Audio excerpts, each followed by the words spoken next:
लंबे समय तक गुलाम रहे और अंग्रेजों की जरूरतें भी दूसरी थीं। उनको मास्टर्स नहीं, गुलाम चाहिए थे। अंग्रेज अफसरों के हुक्म मानने वाले कर्मचारी चाहिए थे। 1947 तक वैसा ही चलता रहा। लेकिन दुर्भाग्य है कि हिंदुस्तान आजाद होने के बाद भी 67 वर्षों तक जिन लोगों ने सत्ता हथियाई, अंग्रेजों के मानस पुत्र लॉर्ड मैकाले की उसी शिक्षा पद्धति को सींचते रहे,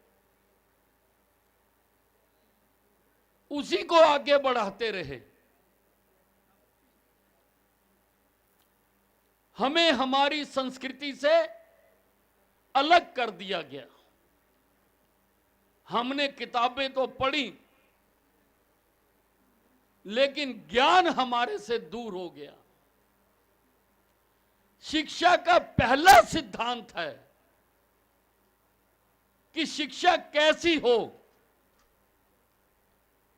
इसका पहला सिद्धांत है कि शिक्षा वैसी होनी चाहिए जो व्यक्ति को उस देश की माटी से जोड़े। उसको शिक्षा कहते हैं। जो देश की माटी से तोड़े उसको शिक्षा नहीं कहते, उसको विद्रोह कहते हैं। उसको विद्रोह कहते हैं। हमें हमारी संस्कृति से अलग कर दिया गया। अगर हम चाहते हैं कि इस देश में आज भी कोई भूखा ना मरे, आज भी किसी को भीख ना मांगनी पड़े, तो 1835 से पहले की जो शिक्षा प्रणाली थी उसको हमें दोबारा लागू करना पड़ेगा।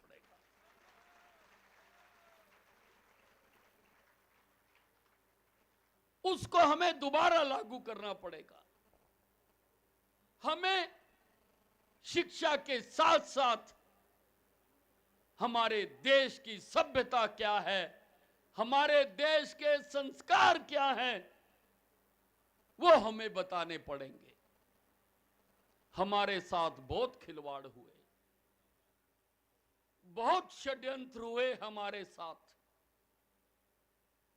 हमारे देश का सारा ज्ञान हमारे शास्त्रों में भरा हुआ है। सारा ज्ञान हमारे शास्त्रों में भरा हुआ है और हमारे सारे शास्त्र संस्कृत में लिखे हुए हैं। संस्कृत में लिखे हुए हैं। हमें एक षड्यंत्र के तहत हमें संस्कृत से भी अलग कर दिया गया। हमें कुछ पता ही नहीं है। आज शादी होती है, लावा फेरे होते हैं, पंडित जी संस्कृत में श्लोक पढ़ते हैं। वर वधू को कुछ समझ नहीं आता, अनजाने में सिर हिलाते रहते हैं और शादी हो जाती है। ये इस प्रकार से है जैसे किसी ब्लैंक एफिडेविट पर हस्ताक्षर कर दिए जाए। गुरुद्वारे में कोई शादी कराने जाता है, भाई जो शिक्षा देता है वो समझाता है। दाम्पत्य जीवन के लिए वो एक एक बात जरूरी होती है। चर्च में जो शादी कराने जाता है, पादरी एक एक शब्द बोलता है, उसको समझ में आता है। इस्लाम में जो निकाह करता है, जो कुछ बोला जाता है समझ में आता है। लेकिन हमारे यहां पर जो शादी कराई जाती है, जो मंत्र बोले जाते हैं, अगर वो मंत्र समझ आ जाए तो ना ये तलाक हो ना गर्भपात हो।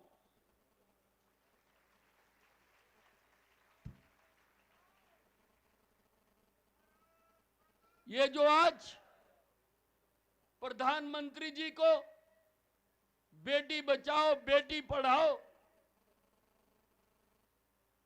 का उद्घोष हरियाणा में आकर करना पड़ा, इसकी जरूरत ना पड़ती अगर हम सब कुछ समझ सोच कर करते। मुझे खुशी है कि स्वामी रामदेव जी ने, जिन्होंने सारे विश्व में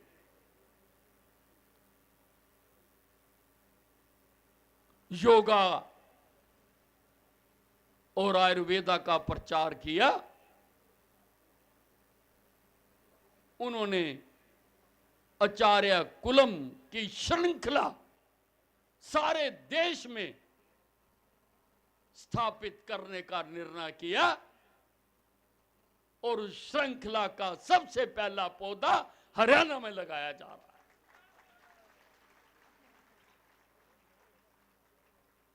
मैं कई बार सोचता हूं, भगवान कृष्ण ने रास लीला तो की वृंदावन में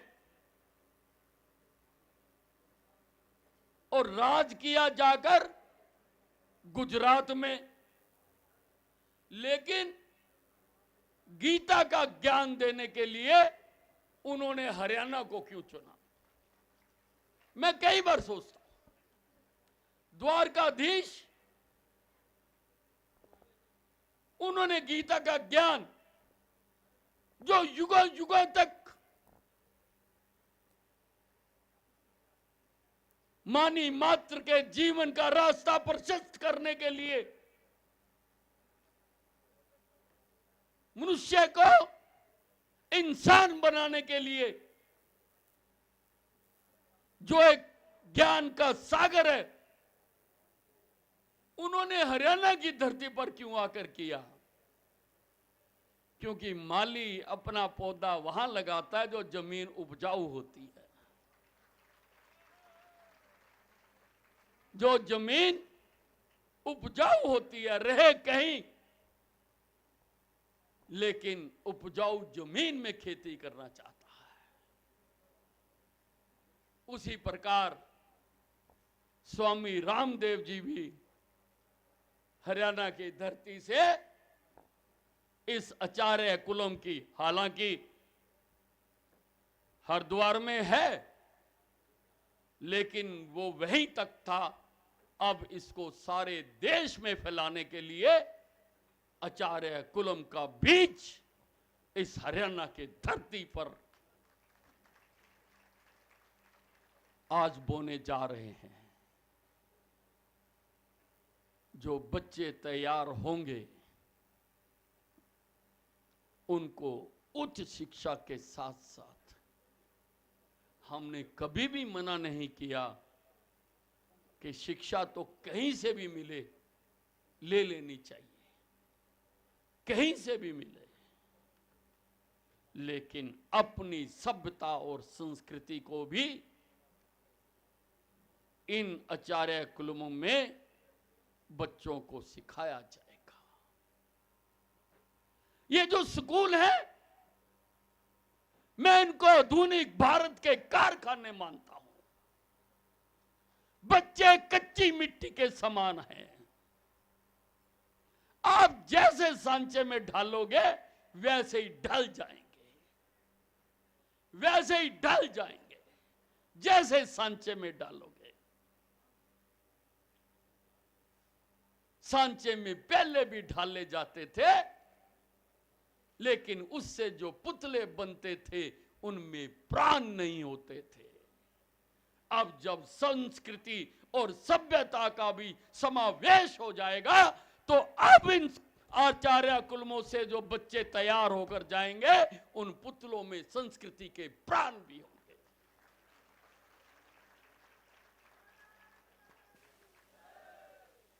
और ये प्राणवान बच्चे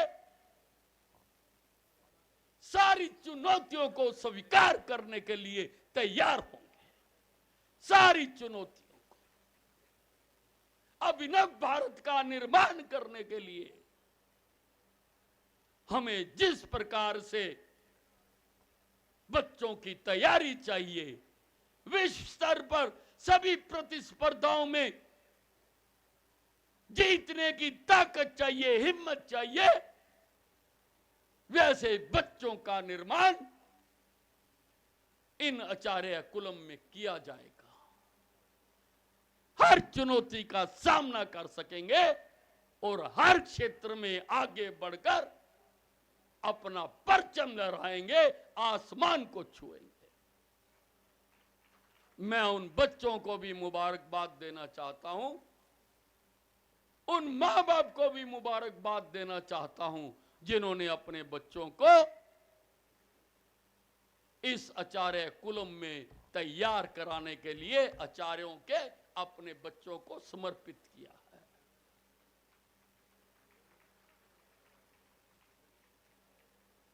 बहुत सुखद दिन है आज का, बहुत सुखद दिन।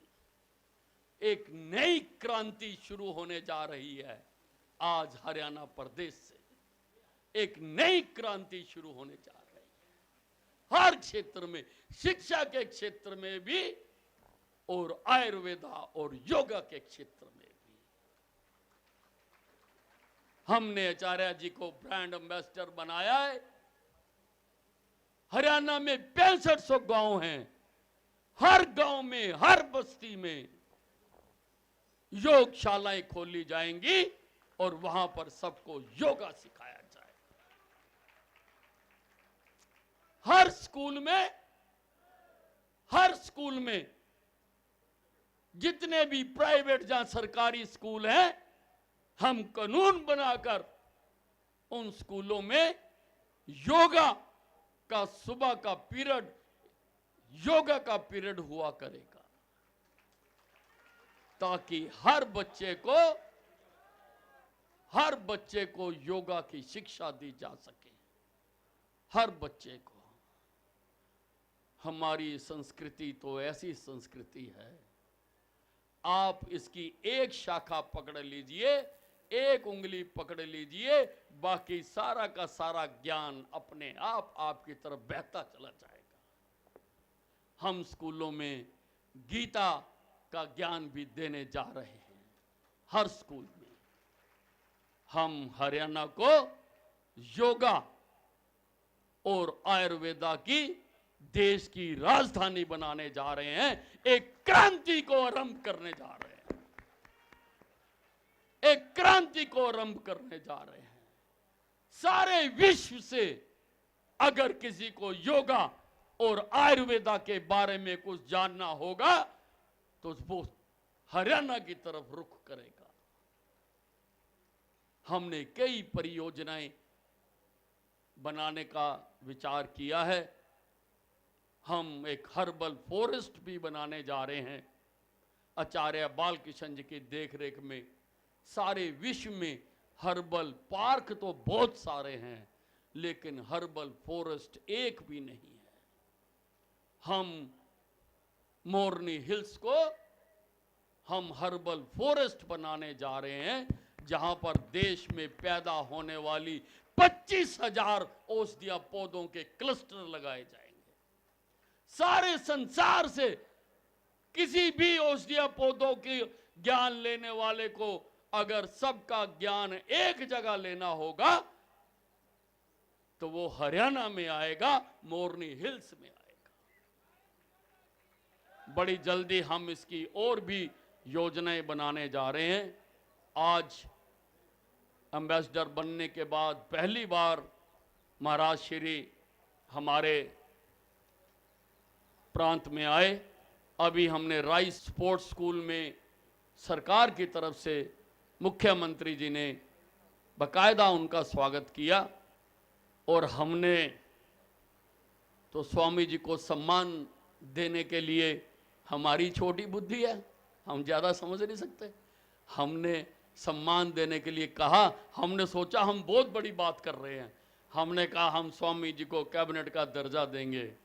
और अभी राय में स्वामी जी ने कहा हमने तो सब कुछ त्याग रखा है, हमें किसी दर्जे की जरूरत नहीं है, निस्वार्थ भाव से हरियाणा में काम करेंगे और जो आपने संकल्प लिया है उस संकल्प को पूरा करने का पूरा प्रयास करेंगे। आचार्य जी ने, स्वामी जी ने जो हरियाणा पर कृपा दृष्टि की है, इसके लिए मैं इनका आभार प्रकट करना चाहता हूं और इस आचार्य कुलम के आरंभ होने पर आप सबको मुबारकबाद देना चाहता हूं। धन्यवाद। खट्टर साहब, आप हरियाणा के हैं, हरियाणा के लोग बड़े संकल्पशील हो सकते हैं। रामदेव जी महाराज उसका जीवंत प्रमाण है।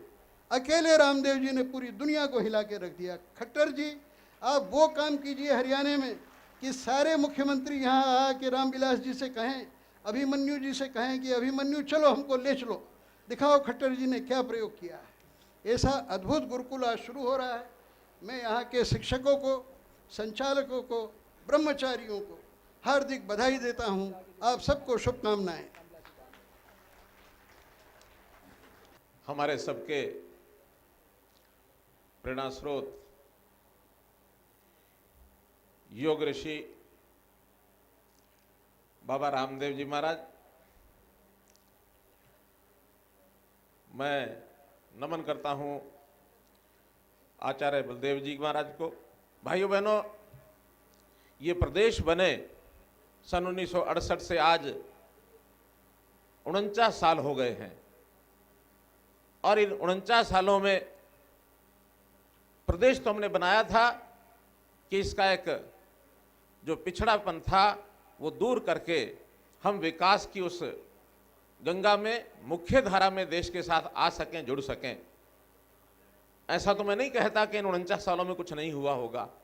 आखिर हर सरकार आती है, अपनी दृष्टि से कुछ ना कुछ करती है, लेकिन एक बड़ी विडंबना की बात है कि हरियाणा हमारा कोई बहुत बड़ा प्रदेश नहीं है, छोटा प्रदेश है, लेकिन इस छोटे प्रदेश की जितनी विकास की संभावनाएं, जिस प्रकार का हमारा यहाँ संसाधनों का एक बहुत प्रचुर मात्रा में उपलब्धि है, जिस प्रकार के अवसर हमारी भौगोलिक स्थिति के कारण से हमको मिले हैं, हम दिल्ली के एकदम निकट बैठे हैं, हमारा बहुत बड़ा क्षेत्र एनसीआर क्षेत्र में आता है, हमारे यहाँ भूमि हमारी उपजाऊ है, उद्योगों का हमारे यहाँ अच्छा स्कोप है, दुनिया के लोग हमारे यहाँ आकर के बहुत कुछ करना चाहते हैं। लेकिन इतना सब होते हुए भी आज हमको इस प्रदेश को जिस गति से, जिस दिशा में जहाँ ले जाना चाहिए था, हम उससे बहुत पीछे हैं। हम हरियाणा को अपने सारे देश के प्रदेशों में 11वें स्थान पर पाते हैं। हम इतने अच्छे अवसर होने के बाद भी विकास के इस रास्ते पर हम सब आगे रह सकते थे, और जो विकास भी अभी तक हुआ उसमें हरियाणा के साथ जो अन्याय हुआ, हरियाणा को एक खंडित हरियाणा बना के रख दिया। अलग अलग टुकड़े, अलग अलग हिस्से देखें, कोई एक हरियाणा, कोई दूसरा हरियाणा, कोई तीसरा हरियाणा। हमारे समाज को जाति पाति में बांट के रख दिया, और इस जाति पाति के कारण से हरियाणा को एक हरियाणा इस रूप में जो देखना चाहिए था वो आगे नहीं बढ़ सका।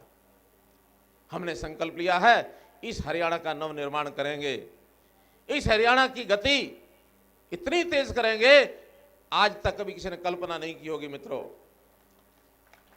इस हरियाणा के विकास में जो भी कमियां रही हैं उन सबको हम ठीक करेंगे। हरियाणा का कोई भी जिला हो, किसी जिले के लोग ये नहीं कहेंगे कि हमारे साथ अन्याय हुआ है। समाज का कोई भी वर्ग हो, किसी भी जाति का हो, कोई नहीं कहेगा हमारे साथ अन्याय हुआ है। समाज का कोई भी ऐसा पेशेवर तबका नहीं होगा जो ये कहेगा हमारे साथ अन्याय हुआ हो। और अन्याय की बात नहीं, बल्कि समाज का जो पिछड़ापन है, जिस भी वर्ग में पिछड़ापन है, उसको आगे बढ़ाना हमारा काम है। जिस क्षेत्र में पिछड़ापन है उसको आगे हमारा बढ़ाना काम है। हम अंत्योदय की भावना से काम करते हैं। मित्रों, जिस किसी की तकलीफ आती है सबसे पहले उसकी तकलीफ को दूर करना हमारा काम है। जैसे शरीर में किसी जगह चोट लगती है, हाथ वहीं पहुंचता है उसको सहलाने के लिए, कांटा पैर में लगता है तो पैर के ऊपर हाथ चला जाता है, अगर कहीं छोटी मोटी चोट हाथ पर लगती है दूसरा हाथ संभाल लेता है। हम भी, चाहे किसान का दर्द है, इंद्र देवता ने जो कुछ किया है प्रभु की करनी है, हम उसमें कुछ कर नहीं सकते, लेकिन इस किसान के होने वाले नुकसान की भरपाई के लिए हम दिन रात आगे खड़े हैं। हमने सब वो करके दिया है जो आज तक कभी किसी ने नहीं किया। चाहे किसानों के बिलों की माफी हो, चाहे किसानों के जो कर्जे होते हैं बैंक के कर्जे, उसको इस बार ना दे करके आगे 3 साल तक उसका बिना ब्याज के आगे बढ़ाने की बात हो। केवल उन्हीं का नहीं जिनका नुकसान हुआ, बल्कि हरियाणा के किसान के हित के लिए किसान को मिलने वाले इस ऋण को हमने सदा सदा के लिए ब्याज मुक्त कर दिया। 0 ब्याज होगा, किसी को कोई ब्याज नहीं देना पड़ेगा। मित्रों, मुआवजा जो 3-3 साल का मुआवजा अभी तक नहीं पिछली सरकारों का मिला, हमने ये तय किया कि इस मुआवजे को गिरदावरी पूरी होने के 1 महीने के अंदर देंगे, निश्चित देंगे, कहीं उसमें कोताही नहीं बरती जाएगी। किसान की अनाज का, गेहूं का, सरसों का एक एक दाना खरीदा जाएगा, किसी प्रकार की कोई कटौती नहीं होगी, ये हमने तय कर दिया है। मित्रों, समस्याएं बहुत हैं हमारे यहाँ, सामाजिक बुराइयां भी हैं, उनको दूर करना है। अभी 22 जनवरी को प्रधानमंत्री जी ने बेटी बचाओ बेटी पढ़ाओ का जो अभियान हरियाणा की इस धरती से ही पानीपत से शुरू किया। बेटियों की संख्या कम, समाज के अंदर वो परिवार जो बेटी को बोझ मानकर कन्या भ्रूण हत्या के इस घिनौने काम में लगे हैं, नासमझी के कारण से लगे हैं, उस नासमझी को दूर करके बेटी का स्थान बेटे से बड़ा हो, इस प्रकार की सारी योजनाएं सरकार बनाएगी। बेटी बचाओ अभियान में हम निरंतर सारा काम करेंगे, जो आप सुझाव देंगे उस प्रकार से करेंगे। हम बेटी को बोझ नहीं बनने देंगे परिवार पर। दूसरी बेटी लाडली योजना के अंतर्गत उसका योगदान मिलता था, लेकिन अभी हमने गरीब परिवारों की पहली बेटी पर भी उस योजना का लाभ मिले। 21,000 रुपया बेटी के जन्म पर जमा कराएंगे, 18 साल के बाद उसको 1 लाख रुपया मिलेगा। तीसरी बेटी भी यदि होगी, उसको भी जब तक ये लिंग अनुपात हमारा ठीक नहीं होता, तब तक उसको भी लाभ मिलेगा। लड़कियों की शिक्षा, उनका पढ़ाई, रोजगार, उनकी शादी, सब तक हम चिंता करेंगे। हम अपनी शिक्षा में सुधार करने जा रहे हैं। बहुत बातें हमारे शिक्षा मंत्री भी कहने वाले हैं, हमारे स्वास्थ्य मंत्री, हमारे स्पोर्ट्स मंत्री, इन्होंने भी कही हैं, योग के बारे में कही हैं, संस्कारों के बारे में कही हैं, गीता के बारे में कही हैं, वेद के बारे में कही हैं। हम सब लागू करेंगे। शिक्षा भी संस्कार क्षम हो। शिक्षा में केवल लिखना पढ़ना, 1 2 3 गिनती गिनना, इतना ही नहीं होता। शिक्षा संस्कारों की ओतप्रोत होती है। शिक्षा में अच्छी बातें यदि नहीं पढ़ाई गई तो शिक्षा का कोई अर्थ नहीं है।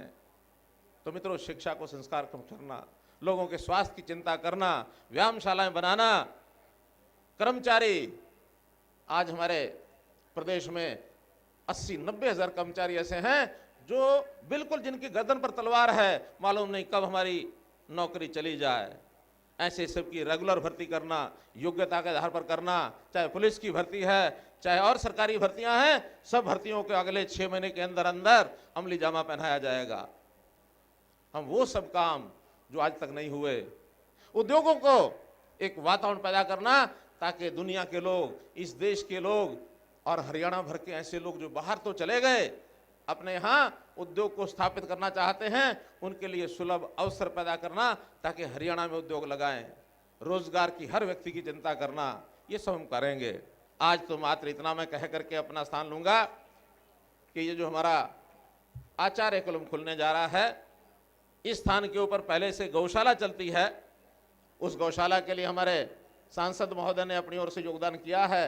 वैसे सांसद महोदय बड़ी पंचायत के मालिक होते हैं, हमारी तो एक छोटी पंचायत है, फिर भी इन्होंने जो अपेक्षा की है और यहाँ के हमारे बंधुओं को ठीक से अपनी गौशाला चलाने में दिक्कत कठिनाई ना आए, तो उसके लिए मैं भी अपने कोष में से 21 लाख रुपए का योगदान इसके लिए करता हूं। और इस आचार्य कुलम को चलाने में यहाँ की जो प्रबंध समिति, उसके लिए तो शुभकामनाएं हैं ही, बधाई देता हूं। और मैं स्वामी जी से निवेदन करता हूं कि आचार्य कुलम एक स्थान पर चलने से काम नहीं चलेगा। हमारी शिक्षा का प्रसार करने के लिए ये जो अनुपम संगम है आधुनिक शिक्षा का और वैदिक शिक्षा का, इस आधुनिक वैदिक ज्ञान के इस प्रकार के संगम आचार्य कुलम के लिए हरियाणा में जितनी जगह पर आप आचार्य कुलम की योजना बनाएंगे, हम उसमें पूरा अपना सहयोग करेंगे। हर प्रकार की दृष्टि से हम इसमें आगे बढ़ेंगे।